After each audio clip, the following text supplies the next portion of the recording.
તો કે આ વાસ્તવિકતાની અંદર આ વાસ્તવિકતાને તમે હા શુદ્ધ એટલે શું? તો કે આ વાસ્તવિકતામાં આ ખાલી જગ્યામાં તમે ગમે એવી વસ્તુ નાખો એની સ્થિતિ છે એ એમનેમ જ બનેલી રહે છે. એટલે કે એકમની કોઈ પણ કેરેક્ટરિસ્ટિક કે ગુણધર્મ એ વ્યાપકની અંદર છે એ પ્રવેશતું નથી. વ્યાપકની અંદર પ્રવેશતું નથી એ ભાષા નહીં બને. વ્યાપક એનાથી પ્રભાવિત થતું નથી.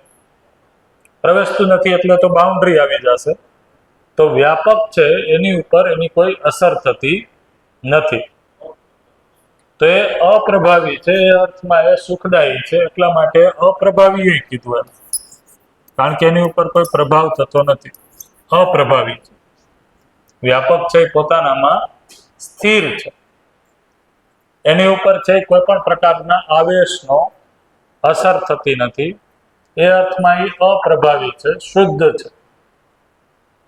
પછી આજે આપણે વાત કરતા હતા કે અસ્તિત્વ આવ્યું ક્યાંથી? તો વિજ્ઞાનની ધારણા એક છે જે બધા લોકો અત્યારે માને છે. એમાંય ઘણા ભાઈ ધાર્મિકમાં જે રીતના મત છે ને વિજ્ઞાનમાં અલગ અલગ મત છે. એમાંથી એક મત છે એ આ છે જેની સાથે ઘણા બધા લોકો સહમત છે. એવું કે છે કે અસ્તિત્વનું કોઈ એક સમયે t=0 સમય એવું કે છે. એ પેલા સમય નહોતો. તો t=0 સમયે અસ્તિત્વમાં મોટો વિસ્ફોટ થયો, બિગ બેંગ થયો. અસ્તિત્વમાં નહીં, શેમાં થયો એ કાંઈ કહેતા નથી. એક વિસ્ફોટ થયો અને અસ્તિત્વ આવ્યું. પછી સમગ્ર અસ્તિત્વ છે એની રચના થઈ. ત્યારથી આ અસ્તિત્વ છે પછી ધીમે ધીમે ફેલાઈ રહ્યું છે. એ રીતના એમ કહે છે. તો અહીંયા પ્રશ્ન થાય ફરી કે તો ટાઈમ t=0 પહેલા શું હતું? એ ક્યાં થયું? તો એ અસ્તિત્વમાં જ થયું. એ સિવાયની બીજી કોઈ વાસ્તવિકતા છે તો એ કયો? કઈ વાસ્તવિકતા આપણે લખી નાખીએ. આપણે તો બે જ વાસ્તવિકતા કહીએ છીએ. તો કે ના, છે તો આમાં જ, તો અસ્તિત્વ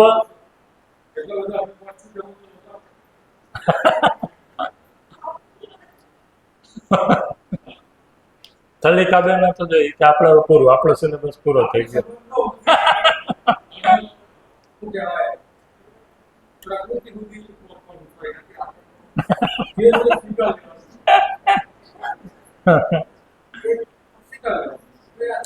છે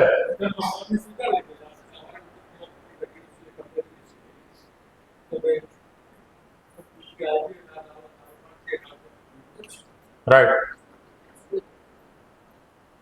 તો એને જ સ્વીકારવાની વાત આવે છે. તો આ એની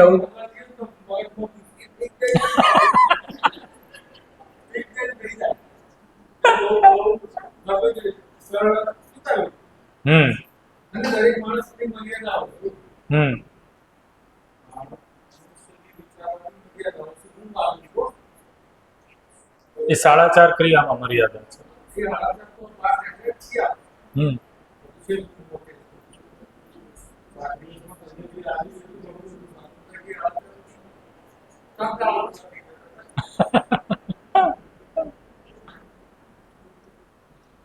હજી પહોંચ્યા નથી તો આપણી પાસે સૂચના જ આવી છે.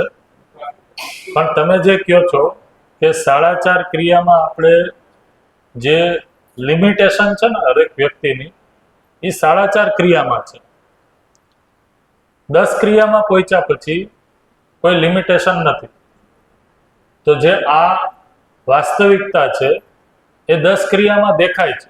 જે મેં કીધું ને ઉપર અનુભવ ક્રિયા જ્યારે લખી હતી ત્યારે હું એક શબ્દ બોલ્યો હતો, એ હવે અત્યારે પ્લેસ કરી દઈએ કે અનુભવ ક્રિયામાં શું અનુભવમાં આવે છે. તો અનુભવ ક્રિયામાં જે જીવનમાં આત્મા નામની વસ્તુ છે, એ આત્મા આ જે ખાલી જગ્યા છે એ ખાલી જગ્યાને ઉર્જા સ્વરૂપ છે એ રીતના જોવે છે. એટલે કે અસ્તિત્વ ક્યારે આવ્યું એ કોઈ પ્રશ્ન નથી. અસ્તિત્વ છે એ હંમેશાથી છે જ. આ અસ્તિત્વ કઈ રીતના ગતિમાન છે, ચલાયમાન છે? તો પ્રશ્ન થાય કે પરમાણુની અંદર પરમાણુ અંશો છે એને ફરવા માટેની ગતિ ક્યાંથી મળી?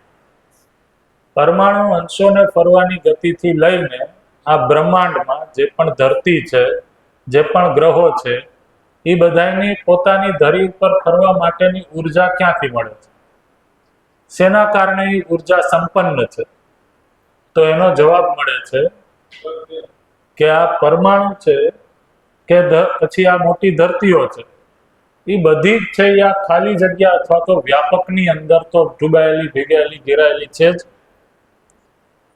તો એક કોમન કનેક્શન મળે છે જે બધી જ જગ્યાએ ઇલેક્ટ્રિસિટી પહોંચાડે છે, એના દોયડા છે એ બધે પહોંચેલા છે, એ છે ખાલી જગ્યા, વ્યાપક.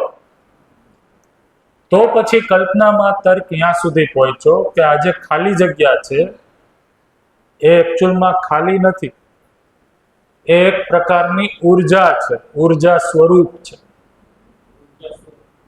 આ ખાલી જગ્યા પોતે જ એક પ્રકારની ઉર્જા છે, ઉર્જા સ્વરૂપ છે.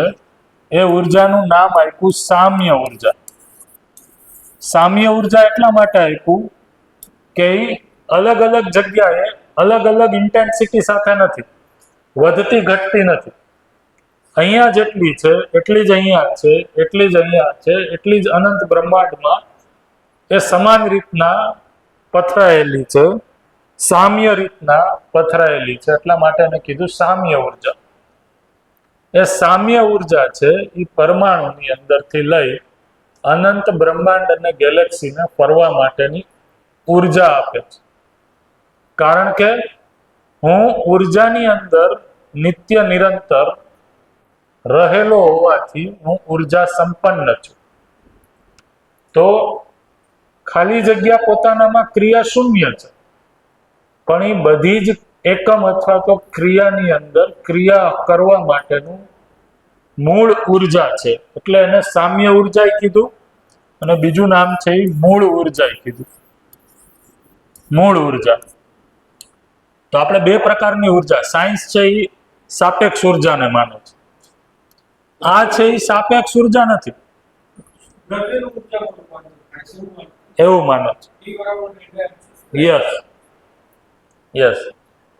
તો આ એવી ઉર્જા છે જે સાપેક્ષ ઉર્જા નથી, કોઈના રેફરન્સમાં નથી, બરોબર, એકમાંથી બીજા સ્વરૂપમાં રૂપાંતરિત થતી નથી. એટલે આને નિરપેક્ષ ઉર્જા કીધું, નિરપેક્ષ. તો આ ખાલી જગ્યા પોતાનામાં ઉર્જા સ્વરૂપ હોવાથી આ અનંત, આ અસીમ બ્રહ્માંડ છે, અસ્તિત્વ છે, એ પહેલેથી છે જ. એ કોઈ સમયે છે એ વર્તમાનમાં આવ્યું એવું નથી, એ પહેલેથી છે જ. હવે આ બધાને આપણે ભેગું કરી અને આપણે કહીએ કે કોઈ એવી વાસ્તવિકતા જે હરેક જગ્યાએ વ્યાપ્ત છે, એ હરેક એકમના ખૂણે ખૂણામાં, હરેક અસ્તિત્વ અથવા તો પ્રકૃતિના કણે કણમાં જે વ્યાપ્ત છે. તો જે વસ્તુ કણ કણથી લઈ અને મણ મણમાં છે, તમારી આરપાર છે, મારી આરપાર છે, અનંત અસીમ ફેલાયેલી છે, એની સત્તા બધે છે. એટલા માટે આ વાસ્તવિકતાને જ દર્શનમાં કીધું કે આ જ વસ્તુ છે એ ઈશ્વર છે. તો ઈશ્વરને પ્રાપ્ત નથી કરવાનો, ઈશ્વર પ્રાપ્ત જ છે. ઈશ્વર છે એ પ્રાપ્ત જ છે. આપણે એના મય જ છીએ, ખાલી ઓળખવાનું બાકી છે. અને એ ઓળખવાનું કામ છે એ આત્મા કરી શકે.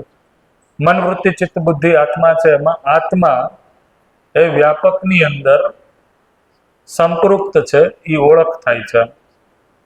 તો જ્યારે એના અનુભવમાં ઓળખ થાય છે ત્યારે આ ખાલી જગ્યા છે એ ઉર્જા સ્વરૂપ લાગે છે અને દેખાય છે કે જે પણ સૃષ્ટિ અથવા તો એકમની અંદર ક્રિયાશીલતા છે, એ ક્રિયાશીલતાનું કારણ આ ઉર્જા છે. તો એટલા માટે જે વસ્તુ, જે વ્યક્તિ આ ઈશ્વરની પહેચાન કરી લે છે એને કીધું ભગવાન. જે વ્યક્તિ આ ઈશ્વરની ઓળખ કરી લે છે એટલે વ્યક્તિ આ ઈશ્વરના જે ગુણ છે એ ગુણ સાથે થઈ જાય છે. એ પારદર્શી, પારદર્શક, પોતાનામાં ક્રિયા કરતો હોવા છતાંય ક્રિયા કરવાની અહંકાર મુક્ત થઈ જાય છે. એટલા માટે કીધું ભગવાન. ભગવાન, વાન એટલે જે ધારણ કરે છે, ભગ, ભગવાન, ભવ આપણે શબ્દ બોલ્યા તેના ઉપરથી.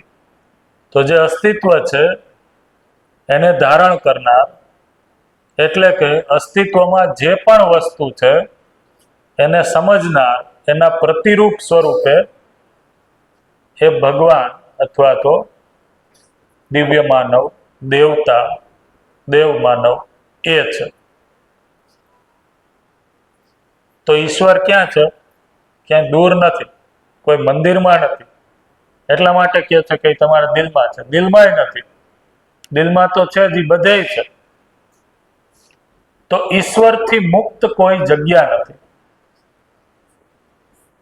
ઈશ્વરથી મુક્ત કોઈ જગ્યા નથી. કોઈ પણ જગ્યાએ જાઓ એ પ્રાપ્ત જ છે. તમે એને ઓળખી લ્યો, એ સ્થિતિ તમારી અંદર તમારે કરવાની છે. ઈશ્વર તો પ્રાપ્ત જ છે. એટલા માટે 7 દિવસથી આ શું કહું છું, તમારી ઉપર તમારે કૃપા, સ્વકૃપા કરવાની છે. ઈશ્વર કૃપા તો પ્રાપ્ત જ છે. એટલા માટે ઈશ્વર છે એ હંમેશા સુખપ્રદ, હંમેશા આપણને સુખદાયી પ્રાપ્ત છે. આ જીવનની અંદર નિરંતર સુખી થવાની જ ઈચ્છા શું કામ છે? કારણ કે ઈશ્વર જે પોતાનામાં નિરંતર સુખપ્રદ છે એની અંદર હું 24/7 છું. તો જેની અંદર હું 24/7 છું, જેમાં હું 24/7 છું, એના ગુણ છે મારી અંદર તો આવશે જ. એટલા માટે મારી અંદર ચાહના નિરંતર સુખી થવાની છે. કોઈ ચાહે કે હું ચાહું તોય એ ચેન્જ ન કરીએ.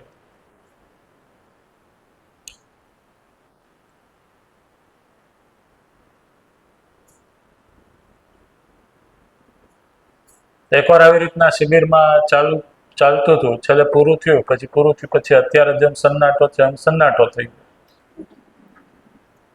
ઈશ્વરના દર્શન તો થઈ ગયા. જેને માન્યું હતું કે ક્યાંય સેંકડો કોષ મીલ સ્વર્ગમાં હશે, કોઈ હિમાલયમાં હશે, કોઈ બીજી દુનિયામાં હશે, એ વસ્તુ તો મારી નજીક આવીને ઊભી રહી ગઈ, મારી અંદર જ છે એમ ખ્યાલ આવ્યો. તો અચાનક છે એક પાર્ટિસિપન્ટે એવું કીધું ઊભું થઈને કે જ્યાં સુધી મેં ઈશ્વરને કોઈ દૂરની વસ્તુ માનેલી હતી ત્યાં સુધી તો હું અપરાધ ખોટું કરી લેતો હતો, કારણ કે મને નહીં જોવે એવું લાગતું હતું. તો હવે તો ઈશ્વર કે પાસે જ છે, ઈશ્વરની સાથે જ છું. તો હવે ભૂલ કરું તો કરું કેમ?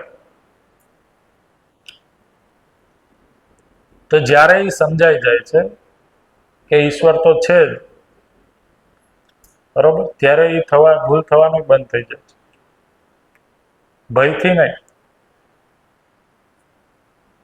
મરજીથી, સ્વનિયંત્રણ. તો આ છે એ અસ્તિત્વમાં જે વ્યવસ્થા છે એનું સ્વરૂપ છે. 2 પ્રકારની વ્યવસ્થા, એક છે એ ખાલી જગ્યા અને એક છે એ એકમ. તો એકમ છે એ આપણે છીએ. આપણે છે એ ઈશ્વરની અંદર, ખાલી જગ્યાની અંદર, વ્યાપકની અંદર, સત્તાની અંદર હંમેશા છીએ જ. એનાથી મુક્ત આપણે થવાના નથી. રાઈટ? એટલા માટે નાગરાજજીએ એક વાક્ય કીધું, અસ્તિત્વ સ્થિર છે અને જાગૃતિ નિશ્ચિત છે. તમે જ્યારે એના માટે કામે લાગવું હોય ત્યારે જાગૃતિ અથવા તો સમજદારી તમારી અંદર આવશે જ. તો એક તો એ છે રસ્તો કે આવી કોઈ વસ્તુને સમજી અને પછી વ્યવસ્થિત રીતે સિસ્ટમેટિકલી જાગૃતિની દિશામાં આગળ વધીએ. બીજું એ છે રસ્તો કે કાંઈ જ ન સમજીએ અને એક્સપિરિયન્સ થાય દુનિયાનો કે આ નથી યોગ્ય, આ યોગ્ય નથી, આ યોગ્ય નથી, આ યોગ્ય નથી, એ રીતના અયોગ્ય વસ્તુને એક પછી એક ટીક કરતા જઈએ અને પછી ખબર પડે કે આ યોગ્ય છે. એ રીતના પોતાના નિષ્કર્ષો કાઢીએ. બેમાંથી કોઈ પણ રસ્તો કરો, જાગૃતિ છે એ નિશ્ચિત છે.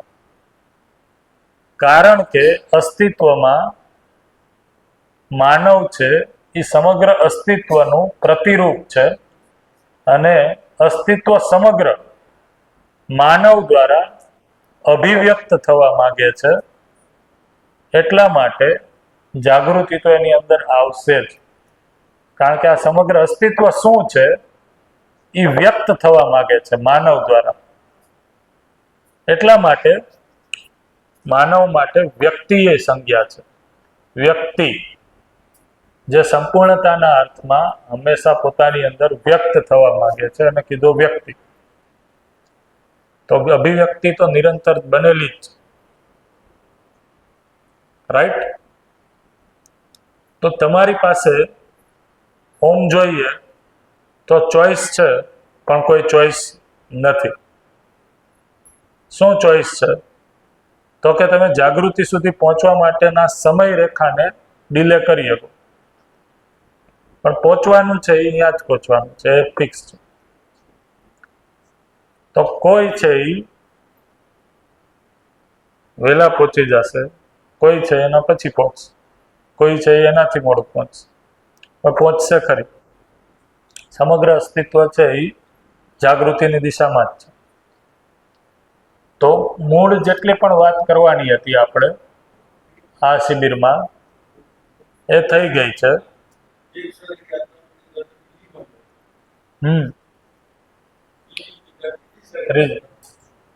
જાશે ખરી.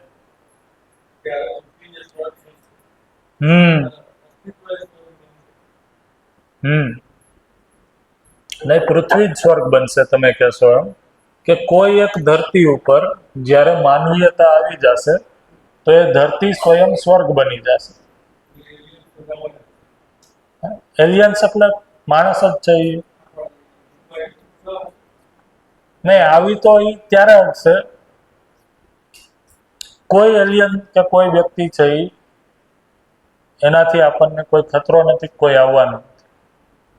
અસ્તિત્વ એટલું અસીમ ને વ્યાપ્ત છે કે જાગૃતિ વિના કોઈ યાંત્રિક ઉપકરણથી, આ મારું માનવું છે, દર્શનમાં ક્યાંય નથી લખ્યું, કોઈ યાંત્રિકી સીમામાં તમે એક ધરતીથી બીજા ધરતી ઉપર જ્યાં માણસ હોય ત્યાં જઈ નહીં.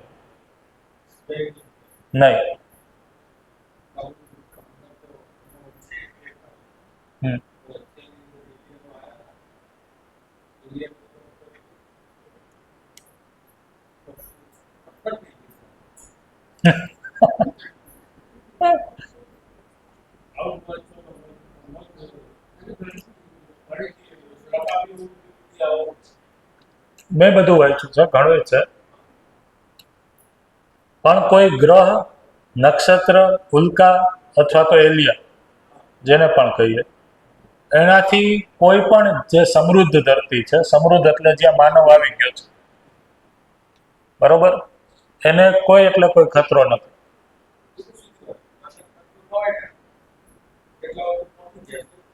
શું કામ? કારણ કે નહીં, એના કારણે નહીં, અસ્તિત્વમાં વ્યવસ્થા છે. અસ્તિત્વમાં વ્યવસ્થા છે એનો અર્થ શું? અસ્તિત્વમાં વ્યવસ્થા છે એનો અર્થ શું થયો?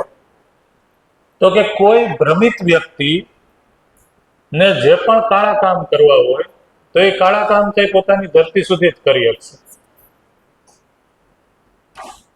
એની સીમા છે એની બહાર નથી. બહાર એટલે કે જ્યાં બીજો માનવ રહે છે ત્યાં સુધી નથી. એટલા માટે તમે જુઓ તો વૈજ્ઞાનિક ખોજ ઘણી થઈ, પણ કોઈએ છે એવી ધરતી અત્યાર સુધી શોધી કે જ્યાં માનવ આપણી જેમ રહે છે? એ શોધની બહાર છે.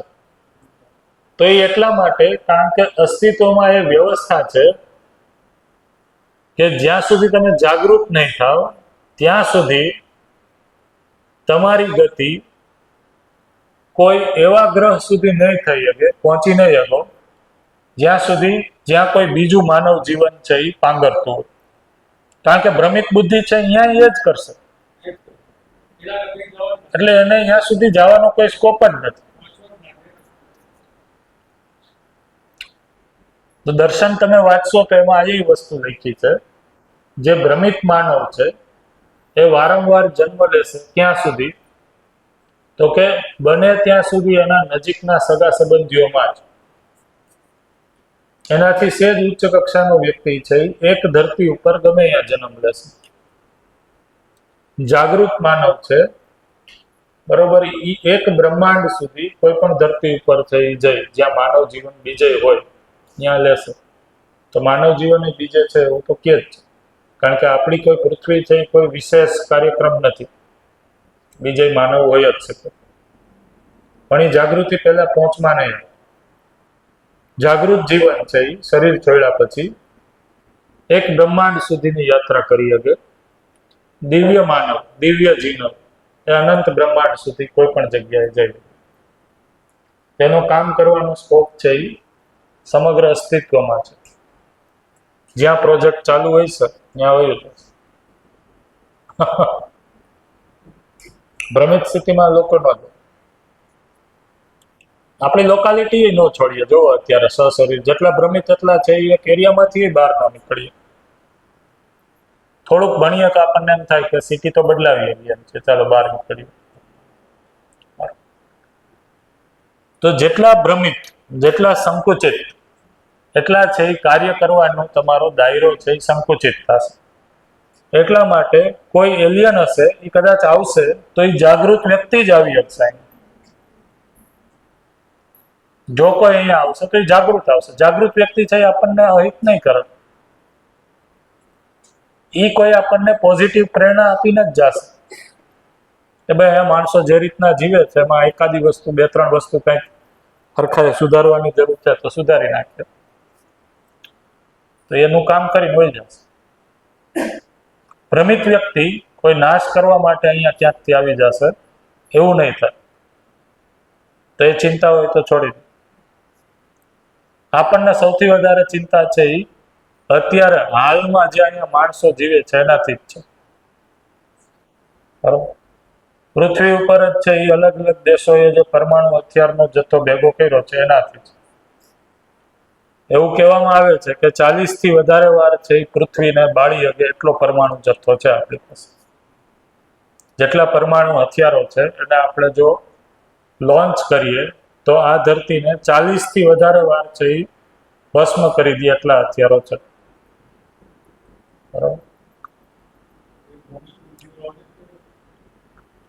એ જ કરશે. જો આપણે સમજશું નહીં સાહેબ તો થશે એ જ. પણ જીવનની ઉપર એની કોઈ અસર નહીં થાય. જીવન પરમાણુ છે એ તો અભૌતિક વસ્તુ છે.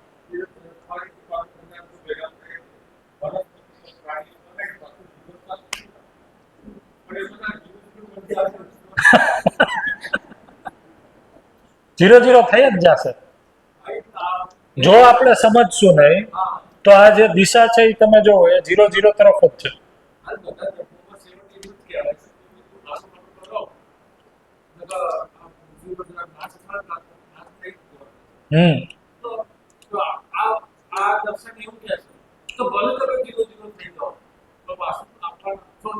રહેવાના તો તમે અસ્તિત્વમાં જ. ધારો કે તમારી આ ધરતી ઉપર ધરતી બાળી, ધરતીનો નાશ થઈ ગયો તો આપણે બધા છે જીવન પરમાણુ સ્વરૂપે અહીંયા આટા માર્યા રાખશું આજુબાજુ. આપણી ઉપર કોઈ ટાઢ, તડકો કે ગરમી તો લાગતી નથી, સમયનો રેફરન્સ નથી. ધરતી એનું કામ કરશે, આપણે આપણું કામ કરશું. જ્યારે માનવ શરીર પાછું આવશે ધરતી ઉપર ત્યારે જે શ્રેષ્ઠ થઈ છે એ વ્યક્તિ પહેલા જન્મ લેશે, ફરીથી પાછી યાત્રા સ્ટાર્ટ કરશે. જે વ્યક્તિ ઓલરેડી અત્યારે શ્રેષ્ઠ એ બીજી કોઈ ધરતી ઉપર જઈ શકશે કારણ કે એની પાસે તો આખા બ્રહ્માંડના વિઝા છે, તો એ જશે. એટલા માટે અલ્ટિમેટલી કામ છે એ આપણી જાત ઉપર કરવાનું.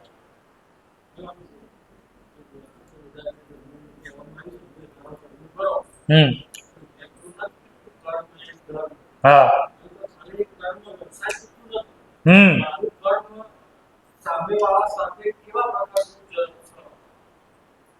રાઈટ. યસ.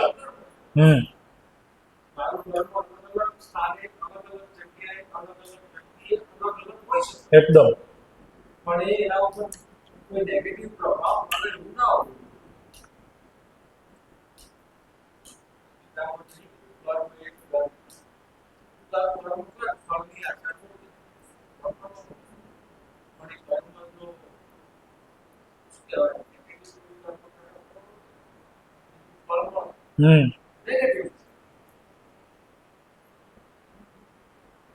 અહીંયા સુધી રાખીએ, બ્રેક પછી થઈ આગળ.